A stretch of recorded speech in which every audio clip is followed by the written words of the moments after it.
4장 4절에서 26절 말씀입니다. 지난주에는 느부갓네살이 천하에 거주하는 모든 사람에게 편지를 쓴다라고 시작했던 내용입니다. 평강을 기원한 후에 지극히 높으신 하나님께서 행하신 일을 알게 하고 싶다라는 바람을 밝혔습니다. 그러면서 하나님의 행하신 일을 찬양하고 하나님의 나라와 통치가 영원하다고 노래했습니다. 오늘 본문은 그렇게 느부갓네살이 하나님을 찬양하게 된 구체적인 상황들이 기록되어 있습니다. 본문이 조금 길긴 하지만 나눌 수 있는 데까지 함께 이 시간 나누겠습니다. 느부갓네살이 집에서 편히 있으며 궁에 평강할 때 꿈을 꾸게 됩니다. 그 꿈으로 인해서 번민하게 되고 꿈의 해석을 알고자 바벨론 모든 지혜자들을 부릅니다. 하지만 그들이 꿈의 해석을 알게 하지 못합니다. 그 꿈 가운데서 나무가 자라서 하늘까지 이르고 땅끝까지 미칠 정도로 견고하여지고 창대하게 됩니다. 그 가운데 잎사귀도 그렇고 열매도 그렇고 풍성해져서 만민이 다 그 안에서 먹을거리를 찾게 됩니다. 그리고 들짐승과 공중의 새들도 그 나무에 깃들게 되죠. 그 이후에 한 순찰자, 한 거룩한 자가 나타나서 소리를 전합니다. 그 소리 가운데서 그 나무를 베어버려라 하면서 다만 그루터기는 남겨두어라. 이렇게 된 것이 지극히 높으신 하나님께서 사람의 나라를 다스리시고 또 어떤 자들에게든지 하나님께서 그 나라를 맡기며 또 낮은 자를, 천한 자를 하나님께서 세우신다 라는 것을 알게 하기 위함이다 라고 그 꿈과 환상에서 보게 됩니다. 그것을 다니엘에게 말하게 되고 다니엘을 통해서 해석을 하도록 요청을 하는 내용입니다. 그에 대해서 다니엘이 그 꿈의 내용을 듣고 번민하면서 그 모든 것들은 왕이 아니라 왕의 대적에게 이루어지기를 바란다라고 하면서 번민합니다. 그러면서 꿈의 해석을 이어서 설명을 합니다. 그 나무는 곧 왕입니다 라고 하면서 왕이 창대하게 될 것입니다. 그리고 한 순찰자, 거룩한 자가 나타나서 소리한 것은 그것을 통해서 왕이 앞으로 어떻게 될 것인지를 보여줍니다. 그래서 왕이 결국은 들짐승과 같이 지내게 되는 7대를 지내게 될 것입니다. 그 후에 지극히 높으신 하나님이 이 땅을 다스리신다는 것을 알게 된 이후에 돌아오게 될 것입니다. 라는 꿈의 해석을 밝히는 내용이 오늘 본문입니다. 좀 길긴 하지만 일단은 함께 읽겠습니다. 4절부터 26절입니다. 시작. 나 느부갓네살이 내 집에 편히 있으며 내 궁에서 평강할 때에 한 꿈을 꾸고 그로 말미암아 두려워하였으니 곧 내 침상에서 생각하는 것과 머릿속으로 받은 환상으로 말미암아 번민하였었노라. 이러므로 내가 명령을 내려 바벨론의 모든 지혜자들을 내 앞으로 불러다가 그 꿈의 해석을 내게 알게 하라 하였더라.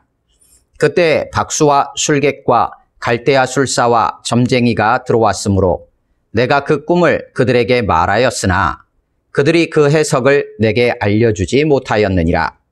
그 후에 다니엘이 내 앞에 들어왔으니 그는 내 신의 이름을 따라 벨드사살이라 이름한 자요. 그의 안에는 거룩한 신들의 영이 있는 자라. 내가 그에게 꿈을 말하여 이르되 박수장 벨드사살아, 네 안에는 거룩한 신들의 영이 있은즉 어떤 은밀한 것이라도 네게는 어려울 것이 없는 줄을 내가 아노니 내 꿈에 본 환상의 해석을 내게 말하라. 내가 침상에서 나의 머릿속으로 받은 환상이 이러하니라.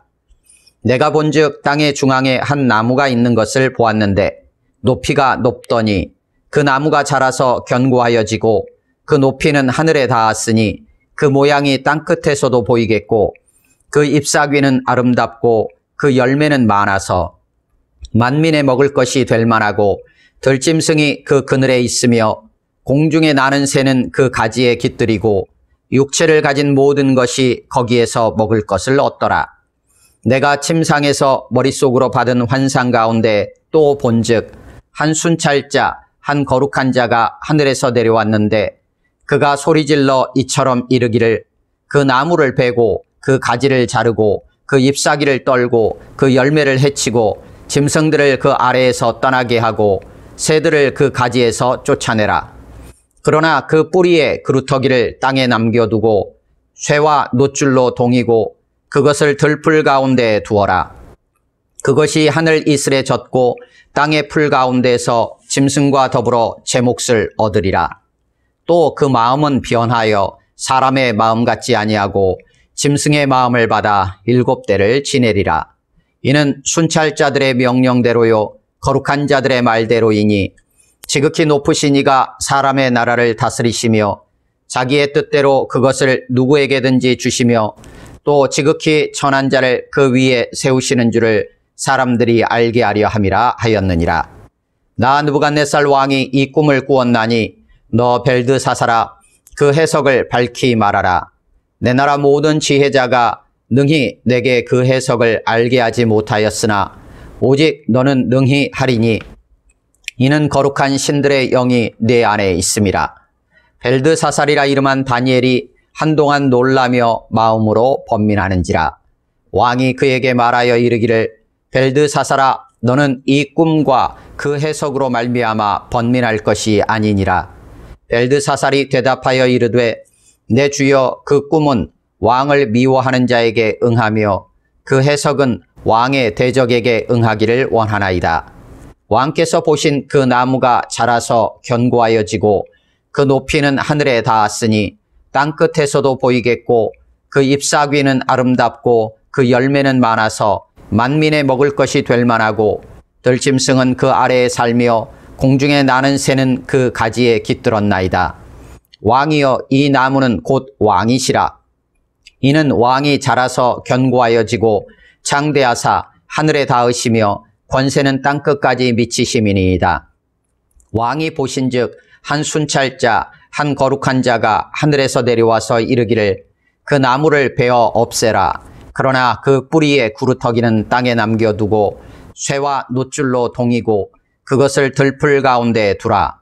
그것이 하늘 이슬에 젖고 또 들짐승들과 더불어 제 몫을 얻으며 7대를 지내리라 하였나이다.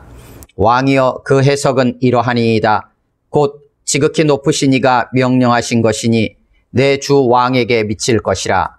왕이 사람에게서 쫓겨나서 들짐승과 함께 살며 소처럼 풀을 먹으며 하늘 이슬에 젖을 것이요 이와 같이 7대를 지낼 것이라. 그때 지극히 높으신 이가 사람의 나라를 다스리시며 자기의 뜻대로 그것을 누구에게든지 주시는 줄을 아시리이다. 또 그들이 그 나무 뿌리에 구루터기를 남겨두라 하였은즉 하나님이 다스리시는 줄을 왕이 깨달은 후에야 왕의 나라가 견고하리이다. 아멘. 거기까지 각자가 본 말씀을 3, 4분 정도 묵상하겠습니다. 거기까지 보시겠습니다. 본문 내용이 좀 길긴 하지만 꿈에 대한 설명과 꿈에 대한 해석의 내용이 반복되어 있기 때문에 가능하면 이 시간에 같이 나누도록 하겠습니다. 오늘 본 말씀은 4절에서 18절까지 꿈에 본 환상을 설명하는 내용입니다. 그리고 19절에서 26절, 27절까지는 다니엘이 그에 대해서 해석해주는 내용으로 구분지을 수 있습니다. 본문 4절에서 7절까지 느부갓네살이 꿈을 꾸고 나서 그 안에 두려움이 생기고 번민하게 된 내용과 그것을 해결하지 못하는 바벨론의 지도자들의, 바벨론 지혜자들의 모습을 보여줍니다. 그리고 8절에서 18절까지는 왕이 꿈에 다니엘에게 설명하고 다니엘만이 그것이 가능하다, 해석이 가능하다라는 얘기가 느부갓네살의 입에서 나오게 되죠. 그리고 19절 이하로 해서 다니엘이 번민하면서 꿈을 해석하고 또한 어찌해야 될지 제안하는 내용으로 이어지게 됩니다. 오늘 본문 4절 같이 한 번 더 읽습니다. 시작. 나 느부갓네살이 내 집에 편히 있으며 내 궁에서 평강할 때. 느부갓네살이 편안하게 있을 때입니다. 풍요를 누리고 있을 때죠. 모든 문제가 해결된 것 같고 모든 것이 다 처리가 된 것 같은 바로 그 상황 속에서 일어난 일이 이제 오늘 꿈의 이야기입니다. 4절에서 느부갓네살이 풍요를 누리고 있을 때 꿈을 꾸게 됩니다. 그런데 그 꿈은 느부갓네살의 풍요로움과 편안함을 순식간에 두려움과 번민으로 바꿔버립니다. 그 두려움과 번민으로 변화되어지는 느부갓네살의 그 편안함, 풍요로움, 평강이라고 하는 것이 진정한 평강일까? 꿈 하나로 두려워질 수밖에 없는 그의 지금의 편안함과 풍요로움이 진정한 평안이고 영원한 평안이라 할 수 있을까? 라는 질문을 던져보게 됩니다. 우리 삶에 어떤 하나의 사건으로 인하여서 우리의 심정이, 우리의 감정이, 우리의 마음들이 녹아내리고 변화된다면 그 무엇, 그것이 과연 진짜고 영원한 것일까? 라는 생각들을 해보게 됩니다. 느부갓네살을 통하여서 느부갓네살이 지금 바벨론 제국을 이루고 온천하를 평정한 지 한 20, 30년 정도가 지나갔습니다. 그런 시간이 흘러가면서 이제는 되었다라고 생각하는 그의 평안함, 편안함이 꿈 하나로 순식간에 두려움과 번민으로 바뀌게 되죠. 그런데 그 두려움과 번민을 과연 누가 해결을 해줄 수 있을까? 바벨론 모든 지혜자들을 부르게 됩니다. 불러서 꿈을 얘기해 주죠. 꿈을 얘기하고 해석을 알게 하도록 요청합니다. 하지만 바벨론 모든 지혜자들이 그 해석을 알게 하지 못합니다. 불가능하다는 얘기죠. 바벨론 지혜자들은 왜 꿈의 내용을 듣고도 해석하지 못했을까?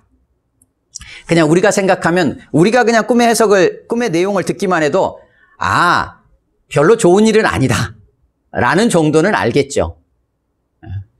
별로 좋아 보이진 않아 라는 건 알 것 같아요. 하지만 그 지혜자들이 정확하게 그것이 무엇이고 구체적인 세부 내용까지는 몰랐을 수 있습니다. 진짜. 혹은 그들이 어느 정도는 알고도 평소 같으면 어느 정도 알면 그것을 잘 포장해서 설명할 수 있었을 수 있어요. 하지만 지금 상황은 아니었던 것 같아요. 대충 포장해서 말하기에는 꿈의 내용이 심각해 보입니다. 그래서 구체적인 내용을 모르는 것도 몰랐을 뿐만 아니라 어느 정도 포장해서 말을 할 수 있는 꿈의 내용임에도 불구하고 하지 않은 것처럼 보이기도 합니다. 그것은 좋은 일이 아니기 때문으로 이해할 수 있어요. 다시 말하면 왕에게 그 꿈에 대해서 나쁘다라는 얘기를 했을 때 그들이 혹시라도 맞닥뜨리게 될 어떤 위험들에 대한 두려움이 그들 안에 있었던 건 아닐까라는 생각도 해보게 됩니다. 본문에 기록되어 있지 않기 때문에 우리가 단정해서 얘기하기는 어렵지만 느부갓네살의 편안함이 제국 전체의 편안함이었는지는 알 수는 없어요. 하지만 느부갓네살의 두려움과 번민은 바벨론 모든 지혜자들의 두려움과 번민으로 바뀐 것만은 분명해 보입니다. 그 상황에서 느부갓네살이 이제 그 해석을 알게 할 자, 소망은 오직 한 사람이었던 것 같아요. 바로 다니엘.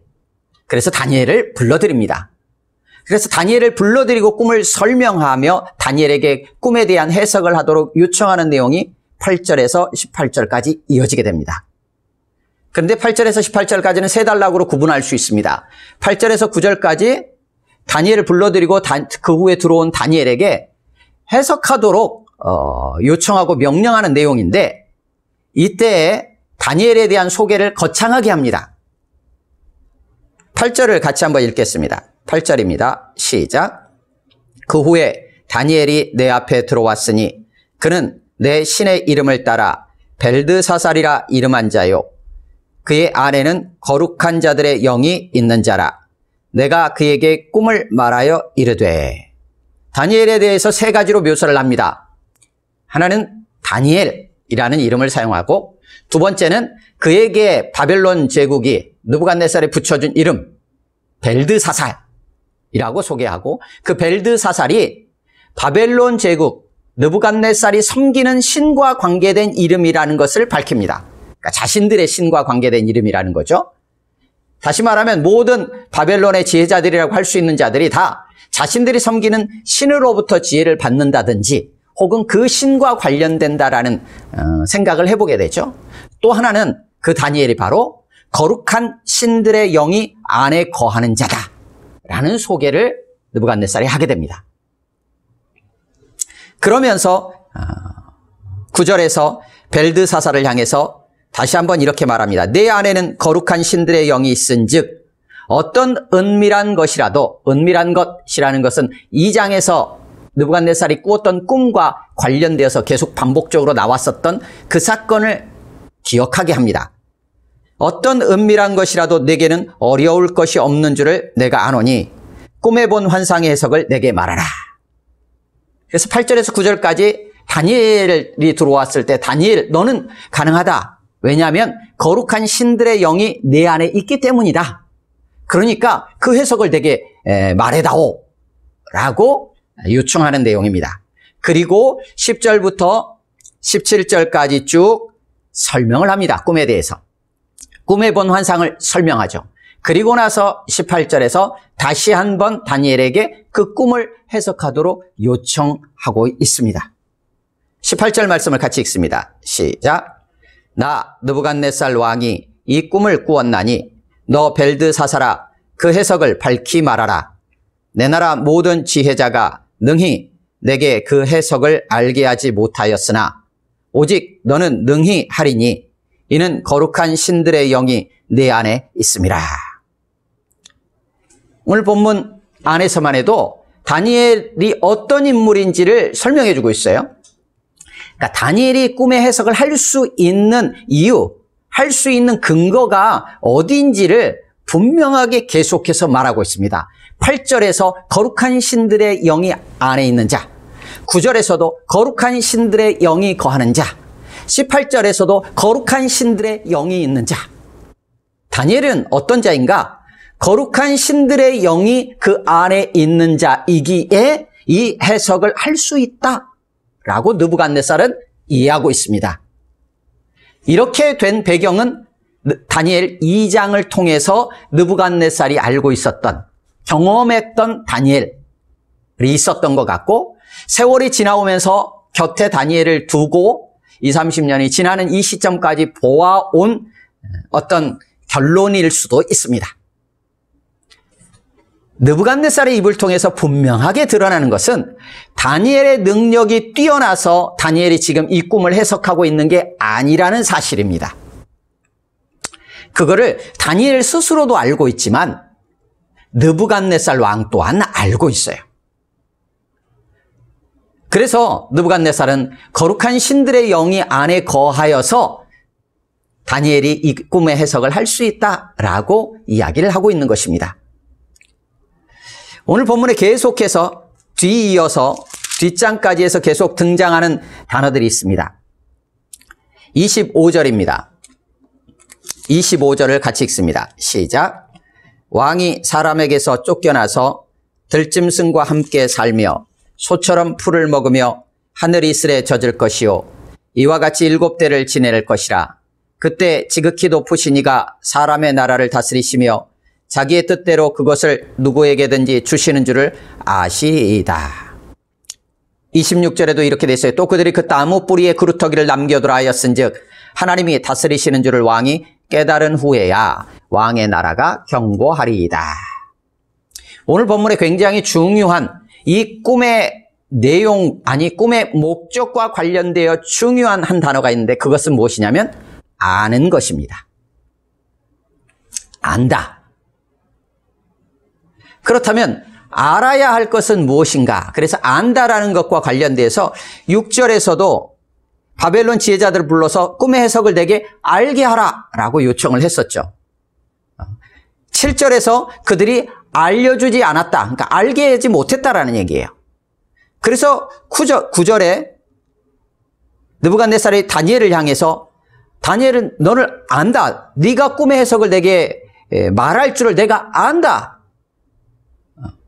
느부갓네살이 아는 것과 모르는 것이 구분이 됩니다. 아는 것은 무엇이냐면 다니엘이 이 해석을 알게 할 거라는 것, 말할 거라는 걸 알고 있어요. 하지만 그 해석이 무엇인지를 몰라요. 바벨론 지혜자들 역시 꿈의 해석이 무엇인지 알지 못하는 것으로 기록하고 있어요. 다른 방식으로도 기록할 수 있을 텐데 그들이 이 꿈의 내용이 심상치 않아서 혹여라도 왕으로부터 위험한 일을 당하게 될까봐 두려워서 말하지 않았더라. 뭐 이렇게 기록할 수도 있는데, 정치적인 상황을 판단해서 말하지 않았더라 이럴 수도 있는데, 알지 못한 것으로 기록하고 있어요. 그래서 오늘 본문은 뭔가를 알려주려고 하고 지금 현재 알지 못하는 자들이 있어. 그리고 알려줄 수 있는 통로가 있다는 것들을 오늘 본문을 통해서 계속해서 이야기해주고 있습니다. 그래서 이 꿈의 목적이 무엇인가 17절 명확하게 꿈속에서 보게 됩니다. 17절을 같이 읽습니다. 시작. 이는 순찰자들의 명령대로요 거룩한 자들의 말대로이니 지극히 높으신 이가 사람의 나라를 다스리시며 자기의 뜻대로 그것을 누구에게든지 주시며 또 지극히 천한 자를 그 위에 세우시는 줄을 사람들이 알게 하려 함이라 하였느니라. 이 17절 말씀이 느부갓네살 왕으로 하여금 이 꿈을 통해 환상을 보여주신 이유와 목적입니다. 그리고 이 17절의 목적이 뒤쪽으로 계속해서 오늘 본문 25절에서도 반복적으로 다니엘의 해석 가운데 등장하게 됩니다. 뿐만 아니라 이 이후에 느부갓네살이 고백하는 고백 속에서도 34절 이후에서도 또 한 번 반복되어 나타납니다. 느부갓네살이 꾼 꿈의 이유, 목적은 무엇이냐면 지극히 높으신 하나님께서 사람의 나라를 다스리신다 라는 거예요. 그런데 그 구체적인 내용으로서 두 가지를 더 언급하십니다. 하나는 자기의 뜻대로 그것을, 나라를 누구에게든지 주신다. 그런데 누구에게든지 주시는데 어떤 자들에게 주시냐? 지극히 천한 자. 그를 그 위에 세우시는 분이시다 라는 것을 알게 하려고 이 꿈을 주셨다는 거예요. 그러면 바꾸어 말하면 느부갓네살이 지금 그것을 모르고 있다는 이야기입니다. 느부갓네살은 지극히 높으신 하나님이 하나님의 나라로서 하나님의 백성만 다스리시는 게 아니라 바로 느부갓네살 그도 다스리고 계신다라는 것을 현재 모르고 있어요. 그래서 하나님께서 그로 하여금 알게 하시기 위해 이 꿈을 보여주신 거예요. 그러면 느부갓네살이 그것을 모르는 게 무슨 문제가 생기는가? 질문을 던지게 되죠. 느부갓네살이 지극히 높으신 하나님께서 이 온 땅을, 이 사람의 나라를 다스리신다는 것을 모름으로 말미암아 어떤 상태가 되었습니까? 사절과 같은 상태가 된 거예요. 지극히 높으신 하나님이 아니 계신 상황에서도 내가 모든 것을 다 이룬 이 제국 안에서 누리는 자신만의 풍요로움과 평안함. 오늘 꿈의 내용들 가운데 나타나 있는 꿈의 해석 가운데 뒤쪽으로 넘어가면서 나타나게 될 확인되어질 내용에 의하면 내가 모든 것을 이루었다 생각하는 그의 교만함, 그의 높음, 하나님 없이 자신이 이루었다고 생각하는 것, 그런 문제가 발생하게 돼요. 그러면 그런 문제가 발생하는 게 왜 문제가 될까요? 하나님을 모르기에 자기 뜻대로 행하게 되는 것이고 자기의 권세를 부리게 됨으로 인하여 결국은 최종적으로 어떻게 되겠습니까? 오늘 꿈에도 나타나지만 하나님의 심판 앞에 서게 되기 때문이에요. 그러면 다른 각도에서 보면 하나님께서 이방 왕 느부갓네살이라는 한 인물이 결국 하나님을 몰라서 하나님의 심판대 앞에 서서 결국은 멸망당하게 되는 것에 대해서 하나님은 어떻게 생각하신다는 거예요? 안타까워하신다는 거예요. 내버려 두고 싶지 않으시다는 거예요. 뭔가 그를 구원하기 원하신다라는 것을 확인하게 돼요. 그래서 요한복음 17장 3절 이하에서도 예수님께서 기도하시면서 밝히셨지만 영생이라는 게 무엇인가라고 했을 때 하나님을 아는 것이라고 표현하거든요. 영원한 생명이라는 것이 무엇인가라고 했을 때 하나님께서 보내신 그 아들 예수 그리스도를 아는 것이라고 말하고 있어요. 그러니까 안다라는 것은 굉장히 중요한 거죠. 근데 누구를 아느냐, 무엇을 아느냐 하는 것은 더더욱 중요하겠죠. 느부갓네살은 자신이 온 제국을 이루었고 자신의 권세로 이 모든 것을 얻었다라고 생각하고 알고 있는 거죠. 그런데 그가 알고 있는 그것은 거짓된 것이고 잘못된 것이에요. 그 결국은 하나님 앞에 나아가 심판을 받고 멸망할 수밖에 없는 수순을 밟게 돼요.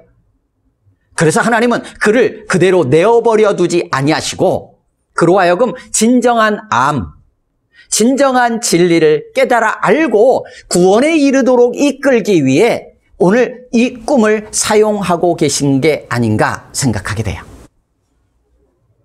그래서 느부갓네살로 하여금 알길 원하시는 거예요. 그런데 느부갓네살만 알기를 원하셨나? 오늘 본문 17절은 이렇게 기록하고 있습니다. 17절 제가 다시 읽습니다. 이는 순찰자들의 명령대로요 거룩한 자들의 말대로이니 지극히 높으신 이가 사람의 나라를 다스리시며 자기의 뜻대로 그것을 누구에게든지 주시며 또 지극히 천한 자를 그 위에 세우시는 줄을 누가요? 사람들이 알게 하려 함이라 이렇게 돼 있어요. 그러니까 한 개인이 아니에요. 이게 지금 느부갓네살 한 사람만을 향한 꿈이었다면 이렇게 기록되어 있었을 거예요. 17절에 그 위에 세우시는 줄을 사람이 알게 하려 함이라 혹은 네가 알게 하려 함이라 혹은 지금 나무에게 얘기하고 있는 거니까 그 나무가 알게 하려 함이라 이런 식으로 표현이 되었겠죠. 그런데 사람들이 알게 하려 함이라 라고 기록하고 있어요. 그러니까 이 꿈을 주신 목적은 뭐냐면 다니엘을 위한 게 아닌 것처럼 보여요. 다니엘만을 위한 건 다니엘의 입장에서는 또 다니엘이 느끼게 되는 은혜가 있겠죠. 그러니까 다니엘만을 위한 게 아니에요. 사드락과 메삭과 아벳느고와 같은 자들을 위한 것만은 아닌 것 같아요. 유다 사람들만을 위한 게 아닌 것 같아요. 오히려 느부갓네살을 위한 것처럼 보여요. 더 나아가서 느부갓네살 개인이 아니라 그도 통로로 사용해서 이 땅에 여기 사람들이라고 표현되어 있는 것은 원래 있는 표현대로 한다면 살아있는 모든 자들이에요. 생명 있는 모든 자를 의미해요. 사람들 하니까 이제 우리가 느낌이 조금 덜 할 수 있는데 생명 있는 살아있는 모든 자들을 의미해요. 느부갓네살을 통로로 해서 살아있는 모든 자들에게 알게 하려 합니다 라고 기록하고 있어요. 그래서 어떻게 했습니까? 느부갓네살이 이 모든 상황들이 지나간 다음에 2절과 같은 고백을 하면서 오늘 사장이 시작된 거예요. 2절을 한번 다시 읽겠습니다. 2절 시작. 지극히 높으신 하나님이 내게 행하신 이적과 놀라운 일을 내가 알게 하기를 즐겨하노라.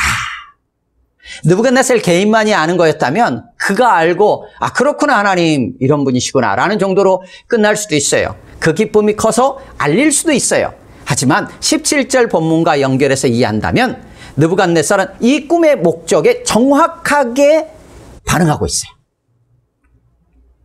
그래서 이방왕 느부갓네살이지만 하나님을 전혀 몰랐던 그이지만 하나님을 만나고 직접적 개인적으로 인격적으로 하나님을 만난 이후에 하나님의 뜻, 하나님의 목적이 어디에 있는지를 알고 그에 맞게끔 그 자신이 만난 하나님을 온 땅의 모든 자들에게 1절에 표현되어 있는 것처럼 천하에 거주하는 모든 자들에게 알게 하고 싶어서 알리고자 그 알리는 기쁨이 너무 크다고 하면서 기록하고 있습니다.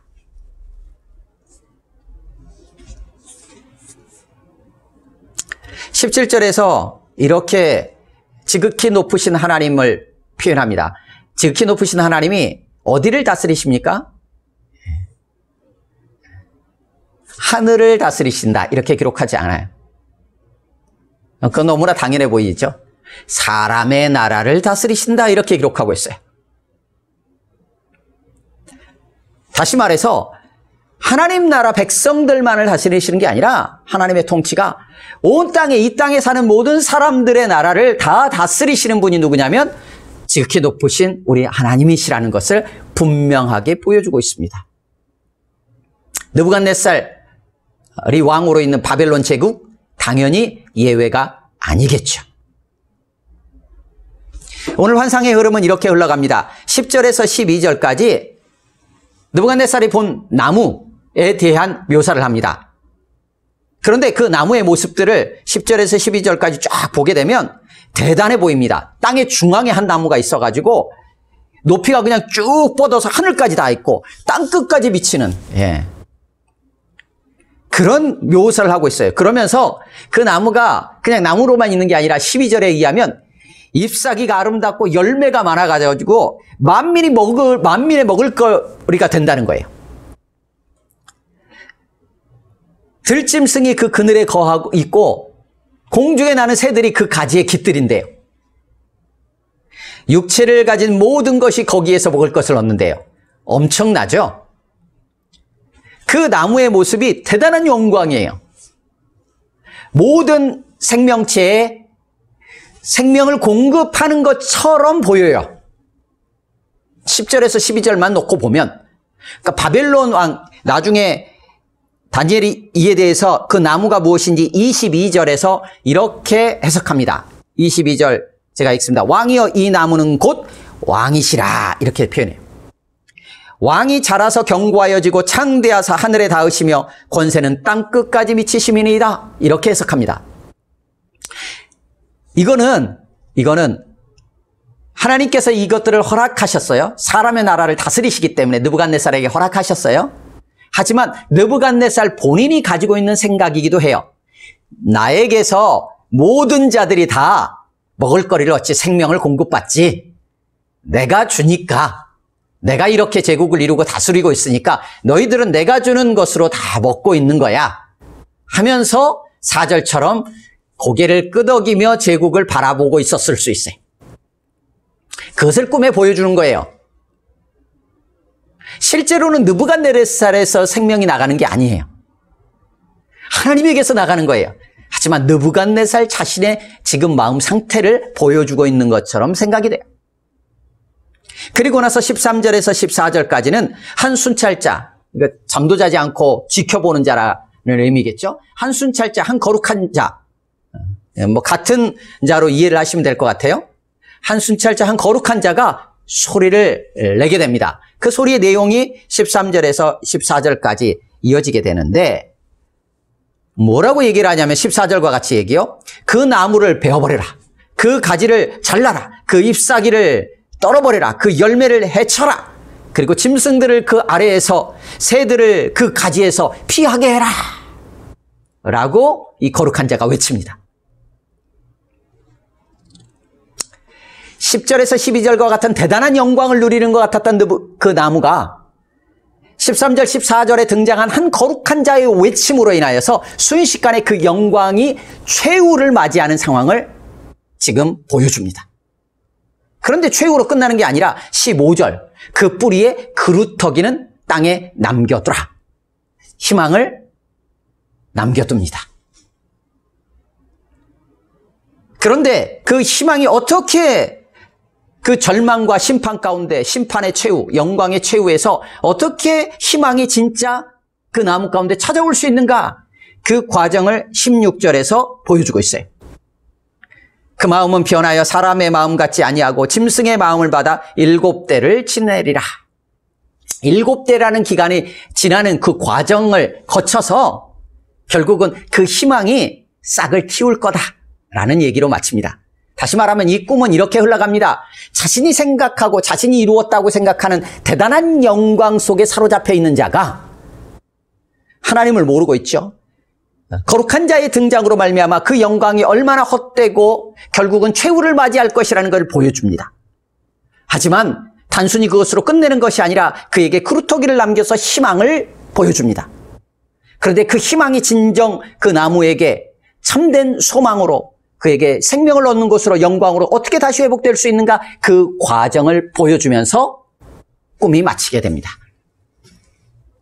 이것을 다니엘이 해석 가운데서 그대로 이어서 그것을 설명해 나갑니다. 그래서 22절에 그 나무가 왕이라는 것을 밝히고 그 영광이 대단한 것을 말해줍니다. 그리고 23절부터 해서 26절까지 거룩한 자의 말이 어떤 것을 의미하는지 다시 이야기해 줍니다. 그런데 누가 봐도 그냥 이해할 만한 그냥 평범한 수준처럼 보입니다. 그래서 25절에 왕이 사람에게서 쫓겨나서 들짐승과 함께 살며 지극히 높으신 이가 사람 나라를 다스린다는 것을 알 때까지 7대를 지나게 될 것을 이야기해 줍니다. 그리고 26절에서 그루터기를 남겨두라고 한 것이 하나님께서 다스리신다라는 것을 깨닫도록 하기 위함이다라는 것을 다시 한번 확인시켜 주면서 해석이 마치게 됩니다.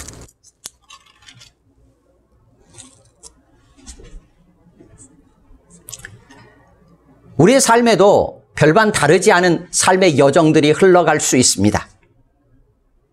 뭔가 일들을 우리가 치르고 나고 하면 우리 안에 그것으로 인한 만족감과 기쁨으로 영광을 누릴 수 있습니다. 그런데 그때 하나님을 놓치는 경우들이 생길 수 있죠. 하나님을 모르는 자들은 당연하겠지만 하나님을 아는 자들도 놓칠 수도 있어요. 그러다 보면 하나님께서 그것을 놓치면 뭐가 되는 문제가 생기냐면 나중에 하나님을 잃어버릴 수 있기 때문에 하나님을 몰라버리게 되면 그로 인한 죽음으로 나아갈 수 있어요. 그래서 하나님께서는 우리로 하여금 하나님을 놓지 않도록 계속해서 알 수 있는 길들을 열어놓으십니다. 그런데 하나님을 믿는 자뿐만 아니라 믿지 않는 자들까지도 이 땅의 모든 자들을 향한 하나님의 사랑과 긍휼하심으로 그들이 하나님을 알기를 원하세요. 그래서 이방왕 느부갓네살까지 사용하시죠. 그들을 최종적으로 구루터기까지 다 뿌리째 뽑아버리기를 원하지 않으세요. 그래서 요한복음 3장 16절에도 하나님께서 세상을 이처럼 사랑하셔서 그 아들 독생자를 주셨다고 했습니다. 그 아들을 주신 것은 세상을 심판하고 멸망시키기 위함이 아니라 세상을 구원 얻게 하고 생명을 주시기 위함이라고, 그것이 하나님의 사랑이라고 우리에게 말씀해주고 있어요. 이 꿈의 내용을 통해서도 하나님은 한 개인 이방왕 느부갓네살을 만나주시고 그로 하여금 하나님을 알게 해서 구원에 이르도록 이끌고 계셔요. 또한 그를 통하여서 온 땅 가운데 그러한 하나님이 계심을, 그 하나님의 세상을 다스리심을 알려줄 수 있는 통로로 사용하고 계십니다. 우리는 어떤 자리에 어떤 위치에 지금 어느 지점쯤에 와 있는가 한번 생각해 보게 됩니다.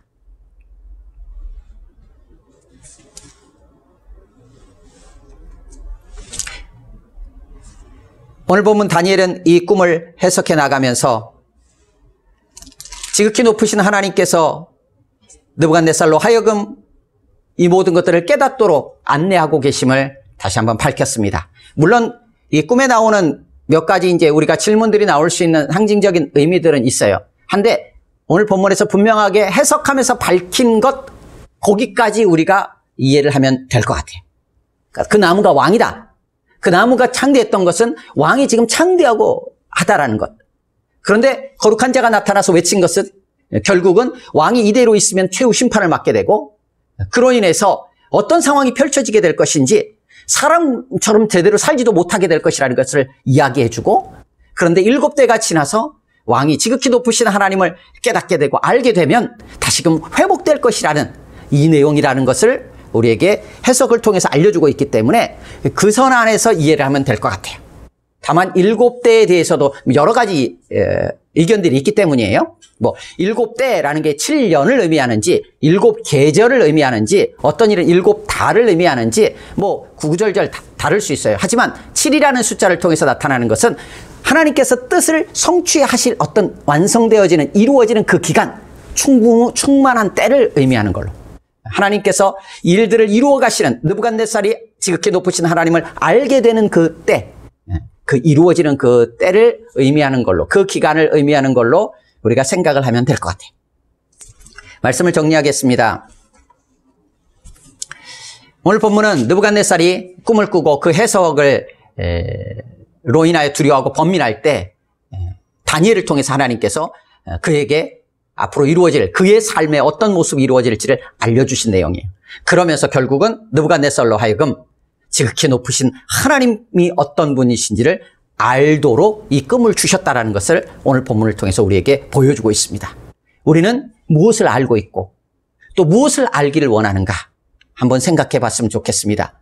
무엇을 알 때에 진정 우리에게 생명이 있고 참된 평안이 있는지 다시 한번 돌아볼 수 있었으면 좋겠습니다.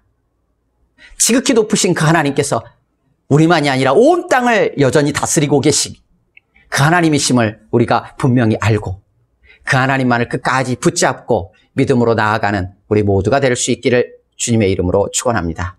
아멘. 우리 함께 기도하겠습니다.